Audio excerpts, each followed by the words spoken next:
পাকা আম দিয়ে যে এত মজার সুস্বাদু পিঠা বানানো যায় সেটা না খেলে চরম মিস করবেন। এখন কিন্তু পাকা আমের সিজন চলছে, তো চলুন আমার রেসিপি দেখে আজকেই শিখে ফেলুন কিভাবে পাকা আমের পিঠা বানানো যায়। আসসালামু আলাইকুম, কেমন আছেন সবাই? আশা করি ভালো আছেন। Recipes and blogs by Shamima Afrin চ্যানেলের পক্ষ থেকে আপনাকে স্বাগতম। আমার আজকের আয়োজনে আপনাদের জন্য থাকছে পাকা আমের পিঠা রেসিপি। তো চলুন ঝটপট দেখে নেই। এখানে আমি পিঠা বানানোর জন্য প্রথমে একটা বাটিতে 1 কাপ চালের গুঁড়া দিয়ে দিলাম, আর এর সাথে আমি দিচ্ছি 1 কাপ আটা।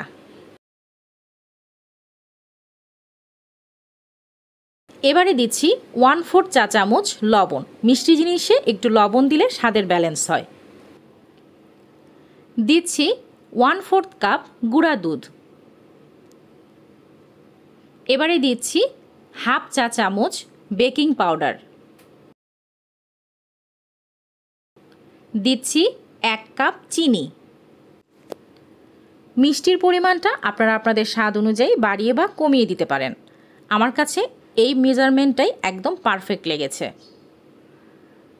এবারে দিচ্ছি 1.5 কাপ পাকা আমের পাল্প।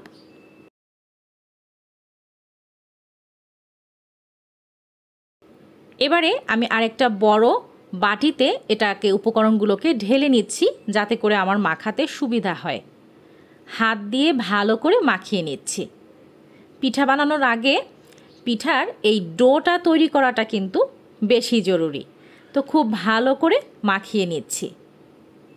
আমার চ্যানেলের ভিডিওগুলো আপনাদের কেমন লাগছে?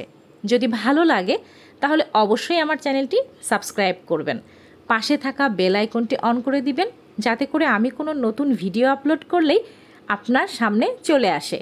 সাবস্ক্রাইব করতে কিন্তু কোনো টাকা কাটা যায় না, তাই কারো চ্যানেলের ভিডিও যদি ভালো লাগে আপনারা কিন্তু সেই চ্যানেলটি সাবস্ক্রাইব করতেই পারেন।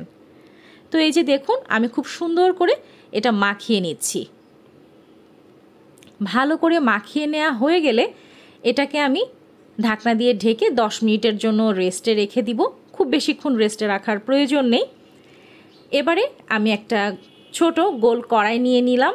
তাতে শুরুতেই একটু খানিকটা তেল দিয়ে, তেলটা একটু গরম হলেই চুলোর আঁচটা কমিয়ে দিয়ে এবারে আমি ছোট একটা চামচ দিয়ে এমন গোল গোল করে পিঠাগুলো দিয়ে দিচ্ছি।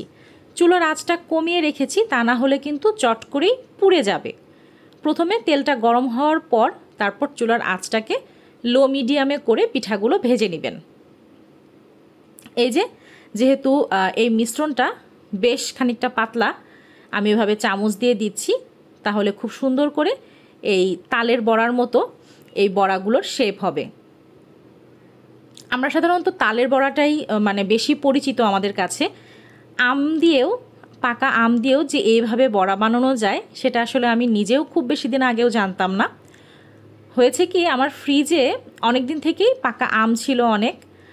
আমার বাবার বাড়ি থেকে পাঠিয়েছিল অনেক আম, তো সব খেয়ে শেষ করতে পারিনি। আর আমগুলোও মনে হচ্ছে যে নষ্ট হয়ে যাচ্ছে। তো হঠাৎ করে আমার মনে হলো যে এগুলোকে একটু জুস করে কোনো পিঠা বানিয়ে ফেললে কেমন হয়। তারপর যেই ভাবা সেই কাজ, একদিন বানালাম, খেতে দেখি দুর্দান্ত হয়েছে। তারপর থেকেই আমি বানাই।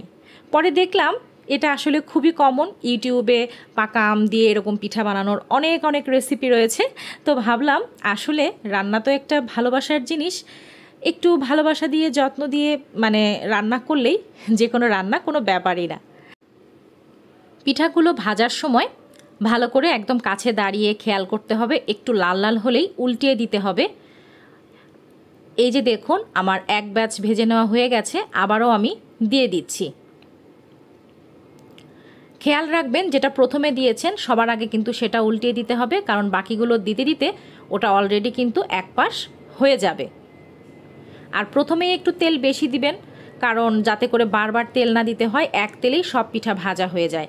প্রথমে তেল কম দিলে হয় কি, তারপর বারবার তেল দিলেও কেন যেন মানে একবার পুড়ে গেলে তারপর আর ঠিকঠাক হয় না। তো প্রথমেই আমি এজন্য একটু গোল কড়াই নিই, যাতে করে তুলনামূলক তেলটা কম লাগে, কারণ ফ্রাই প্যানে দিলে যেহেতু ছড়ানো তেলটা অনেকটাই বেশি লাগে। তো আমি হচ্ছে এই ছোট কড়াইটাতেই সাধারণত পিঠা বানালে এটাতেই ভাজি। পিঠা বা লুচি বানালে এই কড়াইয়ে দিই, এতে করে সুবিধা হয়। তেলটা একদম এই যে গোল হয়ে থাকে, মানে যতটা তেল ততটা একদম মানে ডুবো তেলে ভাজা যায় আর কি পিঠাগুলো।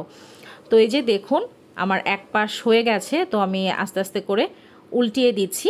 এভাবে আমি পুরো পিঠা মানে আমার মিশ্রণ দিয়ে সবগুলো বড়াই এভাবে বানিয়ে নিচ্ছি।